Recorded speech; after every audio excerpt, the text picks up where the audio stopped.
WWE के current main roster के ऊपर 7 ऐसे सुपरस्टार जिनको हम बुला सकते हैं ओवररेटेड। कौन है जानेंगे आज की इस वीडियो में, तो आप इसे एंड तक देखते रहें। चैनल पर नए हैं तो सब्सक्राइब करें और उस नोटिफिकेशन बेल को भी ऑन करना ना भूलें।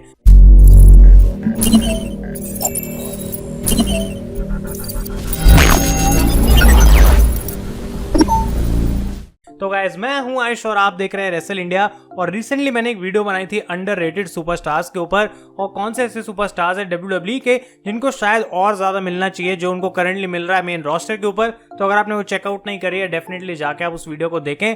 लेकिन आज की वीडियो उसका ऑपोजिट होगी, ओवररेटेड होगी, यानी ऐसे सुपरस्टार्स जिनको पुश तो डेफिनेटली मिलता है लेकिन एक समय के बाद ऐसा लगता है कि वो उस चीज को डिजर्व नहीं करते और इसलिए हम उनको ओवररेटेड कहते हैं। अब एक चीज मैं डेफिनेटली बोलूंगा, लिस्ट बनाते हुए मुझे सिर्फ 7 नाम मिले जो मैं जेन्युइनली सोच पाया, लेकिन अंडररेटेड के केस में एक लंबी लिस्ट हम बना सकते हैं क्योंकि WWE का रोस्टर इतना ज्यादा बड़ा है कि बहुत सारे ऐसे डिजर्विंग सुपरस्टार्स हैं जिनको चांस नहीं मिल पाता। लेकिन ऐसे काफी कम सुपरस्टार्स हैं जो कि WWE के टॉप लेवल पर परफॉर्म कर रहे हैं और हम कहें कि वो उतने अच्छे नहीं है। तो ये जो लिस्ट मैंने बनाई है, मैंने आपके सारे कमेंट्स पढ़े थे कम्युनिटी टैब की पोस्ट के ऊपर इससे रिलेटेड, और उसमें से भी एक काइंड ऑफ कंपाइल्ड है। और अगर आपको लगता है कोई नाम मैंने मिस करा है, मुझे कमेंट्स में बताएं। स्टार्ट करते हैं नंबर 7 से गाइस, और यहाँ पे नाम आता है एक टैग टीम का, और ये है द स्ट्रीट प्रॉफिट्स। अब इनको मैं ओवररेटेड कहूंगा या फिर नॉट वेल बुक्ड कहूं, मुझे नहीं पता, लेकिन गाइस यहाँ पे स्ट्रीट प्रॉफिट्स इतने लंबे समय से रॉ के टैग टीम चैंपियंस हैं और ऐसा लगता है कि उन्होंने कुछ भी नहीं करा लिटरली मेन रोस्टर पर।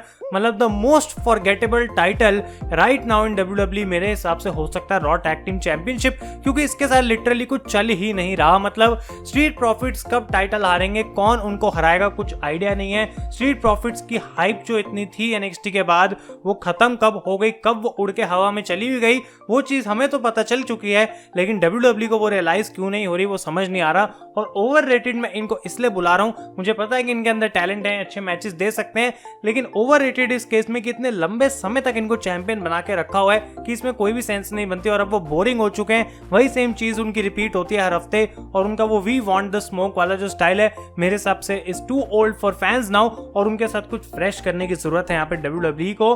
अगले नाम की हम बात करते हैं गाइस, तो ये है निक्की क्रॉस। अब बहुत समय से उनको अलेक्सा ब्लिस के साथ लिंक करा गया, तो हमें कुछ खास पता नहीं लगा कि निक्की क्रॉस के साथ चल क्या रहा है, क्योंकि WWE का जो मेन फोकस रहता है most of the time Alexa bliss पे रहता है। लेकिन अगर आप पिछले कुछ 1-2 महीनों में देखेंगे तो निक्की क्रॉस को मल्टीपल अपॉर्चुनिटीज मिल चुकी है स्मैकडाउन चैंपियनशिप की, और वो उसको जीत नहीं रही। उसके बावजूद उनको अपॉर्चुनिटी के बाद अपॉर्चुनिटी दी जा रही है, और इससे क्लियरली पता लगता है कि WWE के पास कोई प्लान्स नहीं है उनको चैंपियन बनाने का। उनको बस मैच में डालना है ताकि वो हार के वापस आ सके, और उनकी कोई भी उस तरीके से ग्रोथ नहीं हो पाएगी। और ओवररेटेड मैं इनको इस वजह से कह रहा हूं क्योंकि मुझे नहीं लगता कि अगर निक्की क्रॉस चैंपियन बनती भी है तो एज ए सिंगल सुपरस्टार वो एक बहुत अगले लेवल तक जा सकती हैं या फिर एक बहुत अच्छी चैंपियन बन सकती हैं। मेरे हिसाब से वो एक छोटे से टाइम पीरियड के लिए चैंपियन जरूर बन सकती हैं, लेकिन जो उनकी पोटेंशियल है वो उतनी नहीं है जितना WWE हमें दिखा रही है। और स्मैकडाउन के ऊपर अगर वो विमेंस डिवीजन को थोड़ा अच्छे करने की कोशिश करें तो शायद उनकी डिवीजन के लिए तो बेटर होगा ही, लेकिन एज अ होल शो के लिए भी काफी अच्छा हो सकता है।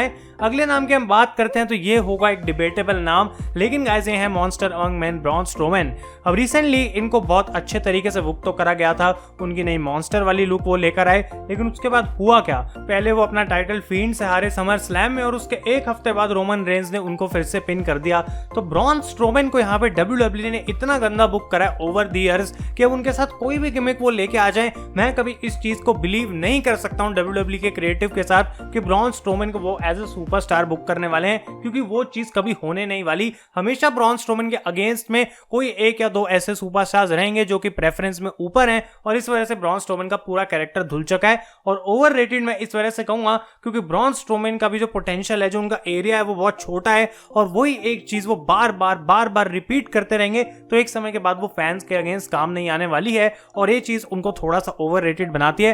अब आप इस पर डेफिनेटली डिबेट कर सकते हैं और अलग अलग पॉइंट लेके आते हैं, लेकिन मेरे हिसाब से आई थिंक दिस वे। अगले नाम की हम बात करते हैं तो शायद ये उतना डिबेटेबल नहीं होगा, और ये है नाया जैक्स। अब नाया जैक्स का ऑब्वियसली कनेक्शन है समोअन फैमिली के साथ, रॉक के साथ, और इस वजह से उनको पुश मिलता है, ये बात हम जानते हैं। लेकिन दूसरी तरफ हम बात कर रहे हैं यहाँ पे टैलेंट की। हम बात कर रहे हैं कि क्या ये उतनी डिजर्विंग है जितना इनको दिया जाता है रॉ के ऊपर, या फिर जो अपॉर्चुनिटीज मिली है नाया जैक्स को, क्या वो एक्चुअली में उतने हाई लेवल तक जाने की उनको जरूरत है? I don't think so. और उनको अभी बनाया गया है टैग टीम चैंपियन, और मेरे हिसाब से उनको टैग टीम चैंपियन बना के भी WWE ने कुछ खास अचीव नहीं करा है। वो चाहे बिल्ड कर सकते हैं नाया जैक्स को, लेकिन अगर आप हिस्ट्री देखें, अगर आप रिकॉर्ड देखेंगे नाया जैक्स का, तो कभी भी उनको एक बड़ी फ्यूड में डाला जाए वो कभी एक सक्सेस नहीं बन पाती। और इस वजह से क्योंकि नाया जैक्स की उतनी पोटेंशियल ही नहीं है कि वो उस चीज को अचीव कर सकें, और उनका एक गलत रिकॉर्ड भी है कि वो अपने अपोनेंट्स को इंजर्ड कर देती हैं, जिसकी वजह से उनका इन रिंग एबिलिटी को भी थोड़ा कुछ लोग ओवर रेट करते हैं, और इस चीज से मैं बिल्कुल डिसएग्री करता हूं। तो अगर आपको लगता है इनका नाम नहीं होना चाहिए इस लिस्ट में, आप मुझे कमेंट्स में जरूर बताएं। अगला आता है गाइस एक ऐसा नाम जो कि प्रॉब्ली हर बंदा कमेंट कर रहा था कम्युनिटी टैब की पोस्ट में, और शायद इसकी वजह से कोई डिसएग्री नहीं करेगा, और ये है किंग कॉर्बिन। मैं आपको बताता हूं कि किंग कॉर्बिन की सिचुएशन कैसी है कि इतने समय से, पहली बात तो किंग ऑफ द रिंग जीते हुए हैं, अब तक king of the ring valid क्यों है इस बात का मुझे कोई भी समझ नहीं है। आखिर अभी तक वो क्यों किंग बने फिर रहे हैं? क्या उसका कोई भी मतलब है? क्या उनके किंग होने से उनको कोई वो चीज पावर दे रही है, या फिर उनको कुछ मिला भी किंग ऑफ द रिंग जीत के? अभी तक ये चीज मेरे समझ के बाहर है।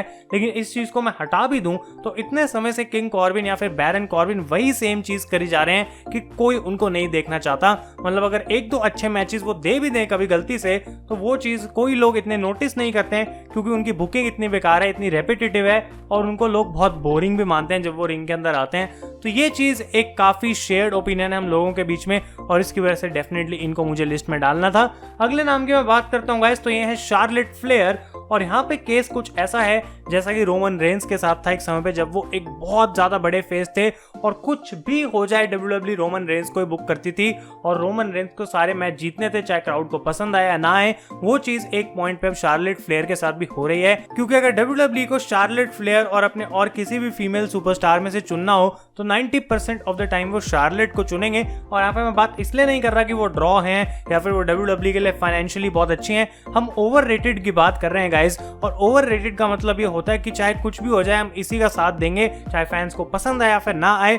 और रेट हम इस समय ये कर रहे हैं कि WWE आखिर उनको कैसे रेट करती है, क्या वो उनको अंडर रेट करती है या फिर उनको ओवर रेट करती है। मैं अपना ओपिनियन नहीं दे रहा हूं, और क्लियरली दिखता है कि WWE शार्लेट फ्लेयर को ओवर रेट करती है। अब उनके हिसाब से सही हो या फिर गलत वो मुझे नहीं पता, लेकिन फैंस के हिसाब से डेफिनेटली ये चीज सही नहीं है, क्योंकि एक चीज को हम कितनी बार देख सकते हैं उसकी एक लिमिट है, और अगर वो चीज कभी खत्म ही नहीं हो रही तो हर बंदा बोर हो जाएगा, अब चाहे वो एडमिट करे या फिर ना करे। और यही काइंड ऑफ चीज हो रही है शार्लेट के साथ। अब पॉजिटिव ये है कि अभी वो टीवी पर आ नहीं रही है, तो लोग काइंड ऑफ उनको भूल चुके होंगे जब तक वो वापस आएंगी, और उसके बाद WWE सीधा उनको मेन स्टोरी में डालने वाली है। ये बात हम ऑलरेडी जानते हैं, और इसी की वजह से वो ओवररेटेड की लिस्ट में आती हैं। और फाइनली गाइस जो नंबर 7 नेम है, ये एक ऐसी चीज है जो कि बहुत सारे लोग कमेंट कर रहे थे, और वो है ओटिस। अब ओटिस को मैं पर्सनली पसंद करता हूं, और मैं ये कहूंगा कि मुझे उनके अगेंस्ट ऐसे कुछ बोलने की जरूरत नहीं है कि ओटिस बेकार हैं। मेरे हिसाब से वो बहुत एंटरटेनिंग एक्ट है। जब भी मैं उनको स्मैकडाउन पे देखता हूं तो मुझे खुशी मिलती है, मुझे हंसी आती है, और वो चीज मैं डेफिनेटली उनको क्रेडिट देना चाहूंगा। लेकिन ओवररेटेड इन द सेंस मैं आप लोगों की बात समझ रहा हूं कि ओटिस उतने केपेबल नहीं है, इन रिंग स्टाइल उनका उतना अच्छा नहीं है जितना फीचर उनको WWE कर रही है। और शायद उनको मनी इन द बैंक देने का आइडिया उस समय पे इसलिए लिया गया था क्योंकि ओटिस काफी पॉपुलर हो रहे थे, और अब ऐसा क्लियरली दिख रहा है कि WWE के पास कुछ खास प्लान नहीं है, क्योंकि ये पूरा एक कॉमेडी एक्ट बन चुका है, और मनी इन द बैंक की कोई भी वैल्यू नहीं बची है स्मैकडाउन के ऊपर। और इसी के साथ एक और नेगेटिव इफेक्ट जो कि पड़ा है यहाँ पे, वो है heavy machinery as a tag team, क्योंकि टक्कर उतने फीचर नहीं हो रहे, उतने मैचेस नहीं लड़ रहे, और हेवी मशीनरी एक काफी एंटरटेनिंग एक्ट था, एक काफी अच्छी टैग टीम थी, लोग चाहते थे कि वो चैंपियंस बने। और उसके बाद जब से ओटिस इतने ज्यादा पुश करे जा रहे हैं सिंगल सुपरस्टार, और उनकी कोई डायरेक्शन भी खास दिख नहीं रही है, फैंस उस चीज से बिल्कुल पक चुके हैं, और वो कहते हैं कि भाई स्मैकडाउन देख के हमको याद आता है कि ओटिस के पास तो money in the bank briefcase भी था। तो ये क्लियरली दिखाता है कि WWE एक टाइम पे वो स्विच पुल कर रही थी ओटिस के ऊपर जब वो पॉपुलर हो रहे थे, लेकिन शायद उन्होंने उस चीज को मिसजज कर लिया कि ओटिस को एज अ सिंगल सुपरस्टार नहीं, बल्कि अगर हेवी मशीनरी को एज अ टैग टीम हम और ज्यादा पुश करते तो वो ओवरऑल बेटर रह सकता। तो गाइस ये थे 7 ऐसे नाम जो कि बताते हैं कि सिर्फ यही सुपरस्टार्स मेरे हिसाब से फिलहाल तो ओवररेटेड है ऑन द करंट रोस्टर। अब आप लोगों के और भी नाम हो सकते हैं, आप मुझे कमेंट्स में जरूर बताएं। अगर आपको वीडियो पसंद आए तो लाइक करें। Thank you so much for watching. मैं हूं आयुष और आप देख रहे हैं रेसल इंडिया।